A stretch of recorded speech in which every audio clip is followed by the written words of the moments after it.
Hey guys, a little bit of a different video structure today because what I wanted to do is, since Action Center 3 is a lot of review and you guys have a test coming up, I wanted to go over this problem first. This is from Action Center 2 because a lot of you asked me about it and I think it's a really important question to understand. So if you want to have another explanation of it or be able to like rewatch it later, I'm going to go over it here. So it asks what the net charge of the following peptide is, and it gives you the peptide sequence. And so the reason that I have these written out is because these are the only things from this sequence that we actually care about for finding the net charge. Because the cysteine, the glutamate, and the lysine are the only ones that could possibly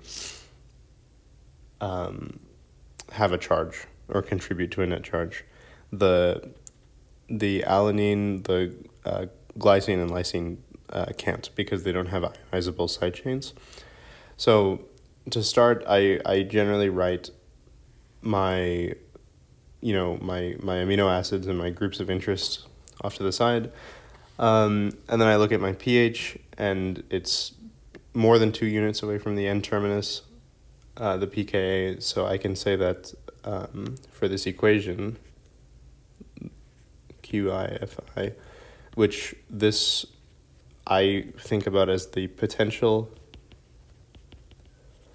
charge that a group could have, and the fraction as the fraction that is that charge. So if 100% are going to be in the protonated form for the N-terminus, the way that I would write that is +1 for the potential charge, and then a 1 as my fraction, because all of them are going to be in the protonated form. So then for cysteine, 8.4 is more than 2 units away from 4.7, and this is 4.7 is lower than 8.4, so I know that all of my cysteines are going to be protonated. When cysteine is protonated, it's actually neutral. Your choices for cysteine are either neutral or negative. So the charge that I could have on cysteine is a -1, but I don't have any of them, so my fraction is 0. For glutamate, it's going to be a little different because the pKa is 4, that's less than 2 units away from 4.7. So to find out what's going on, you actually have to do the Henderson-Hasselbalch equation. So if my pH is 4.7, my pKa is 4.0, plus the log of A minus over HA. And glutamate is an amino acid that can either be negatively charged or neutral. So the group of interest that we're looking at here is this A minus. So when we do this, we're going to get 10 to the 0.7. It's going to be equal to A minus over HA. And so to find the fraction that are in the A minus form, it's going to be 10 to the 0.7 over 1 plus 10 to the 0.7. And if you do that out, you'll get around 0.8337. So that means that around 83% are going to be in the negatively charged form. So I'd write a -1 as my potential charge and a 0.8337 as the fraction that could be in that, or the fraction that are in that negative charge state. For lysine, where's lysine? 10.4. 10.4 is more than 2 units away from 4.7. 4.7 is lower than 10.4. So I can say that lysine is something that can either have a positive or neutral charge. So my potential charge here is a +1, and I know that all of it is going to be in that +1, so 1 as my fraction. My C-terminus, again, is something that I would have to do the Henderson-Hasselbalch for. And if I do that process, it's exactly the same as what we did for glutamate because we care about what it does when it's negative. So it'll be 4.7 equals 3.1 plus the log of A minus over HA. And so it's the exact same process. When we look for the fraction of A minus, we'll do, that's going to be equal to 10 to the 4.7 minus 3.1 over 1 plus 10 to the 4.7 minus 3.1. And if you actually do that out, you'll get around 0.9755. So the potential charge I could have on my C-terminus is -1, and then 0.9755 of them are in the negatively charged form.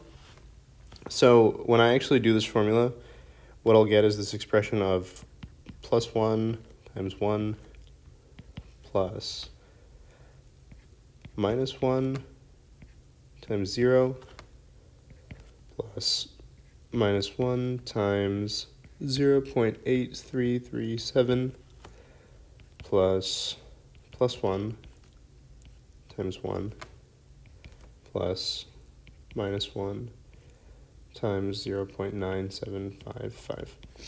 So when I actually do all that out, you'll get a net charge of plus 0.19, and that's your net charge of that peptide sequence.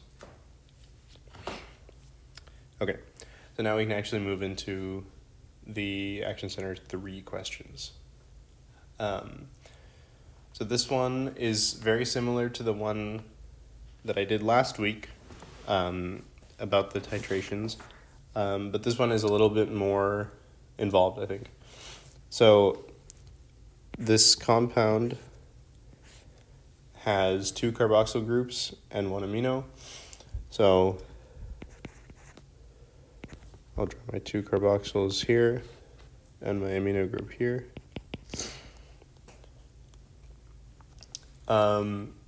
The pKa's are 1.8, 4.2,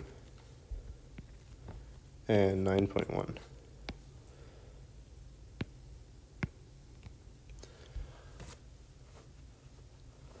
All right, so if the pH of the entire solution is 4.9, then what that's going to be able to tell us is we can say what our protonation states are going to be. So this carboxyl that has a pK of 1.8, that's going to be 100% in the unprotonated form. So this is going to be 100% CO minus. The one with the pK of 4.2 is going to be different because I can have COH here as well. And we don't know how much, so we have to find the fraction. As for the amino group, all of that is going to be in the NH3 plus form. So that's going to be 100% here as well. The next step you can take here is to find the fraction of the protonated carboxyl here. So to do that, we're going to use our 10 to the pK minus pH formula again. So the fraction of that protonated carboxyl is going to be equal to 10 to the pKa here is 4.2 minus the pH, which is 4.9, over 1 plus 10 to the 4.2 minus 4.9. And so that's going to be equal to 0.1663.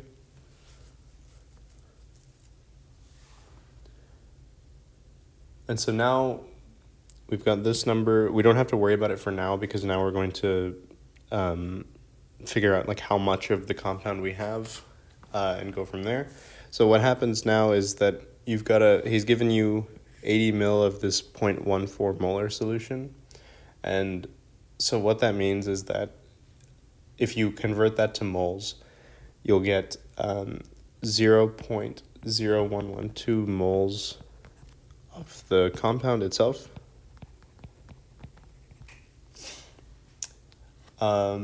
And so if you know that the fraction of the COOH is 0.1663, you can say that this 0.0112 moles of the compound, if you multiply that by this number, you'll get the moles that are in the protonated form.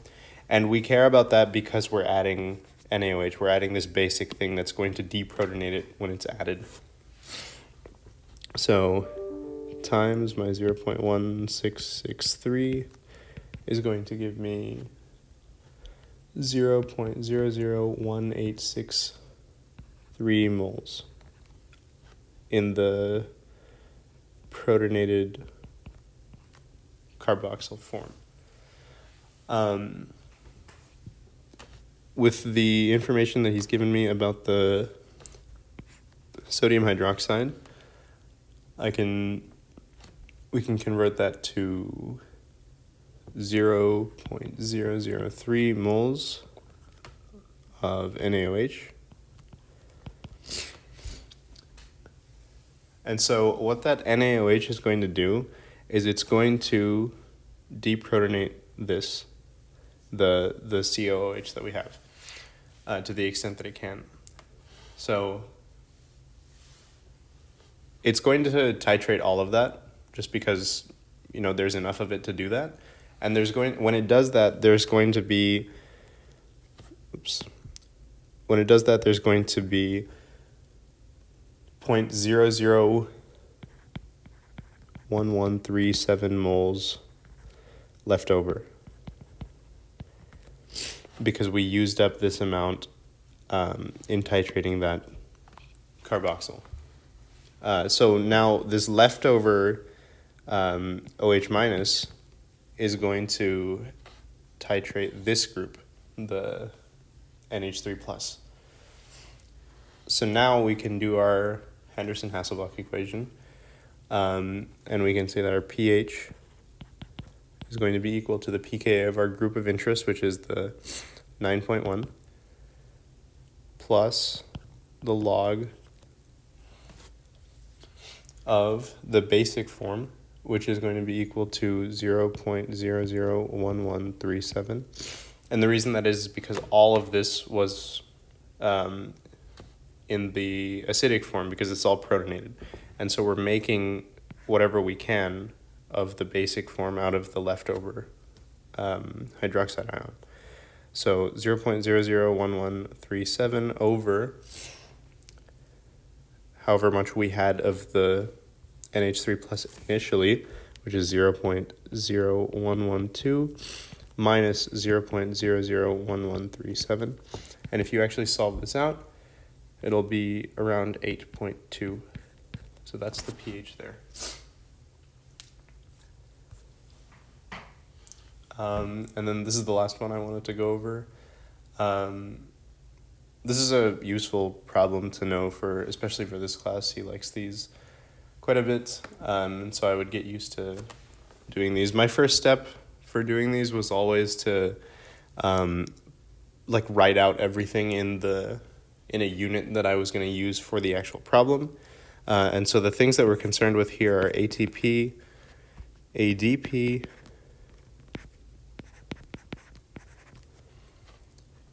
the inorganic phosphate, the pH, and our delta G naught prime. So we have 3.0 millimoles of ATP, 0.8 of ADP, 4 for PI, our pH is 7.3, and delta G naught prime is minus 7.3 kcal per mole. So what I would do is I'm going to use molar for everything just because that's generally what you're going to use when you do equilibrium questions. So I'll convert these. This is going to be 0.003 molar. This one will be 0.0008 molar. This one will be 0.004 molar. The pH, you want that in the hydrogen ion concentration. So the hydrogen ion concentration is going to be 10 to the minus 7.3 because that's like the definition of pH would be like you take the negative log of this and you'll get the pH number, so that's just the inverse function. And then delta G will be negative 7.3. And so he's giving you this reaction. So ATP hydrolysis, the reaction will be ATP going to ADP plus PI. And H plus is released as well. And our delta G naught prime is going to be equal to minus 7.3 kcal per mole.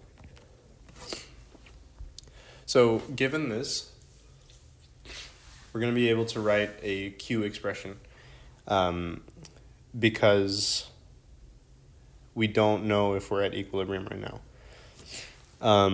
So our Q expression is going to be equal to the product, so ADP, PI, the H plus, over the reactants, which are ATP.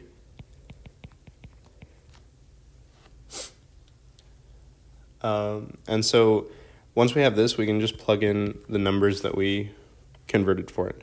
So ADP is going to be equal to 0.0008. PI will be 0.004. H plus we do something a little bit different with because we have to convert this to like biochemical standard state.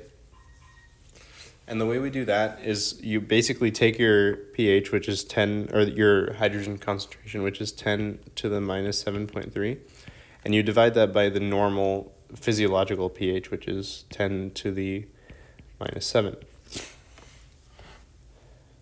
And all of that is going to be over 0.003 for the ATP.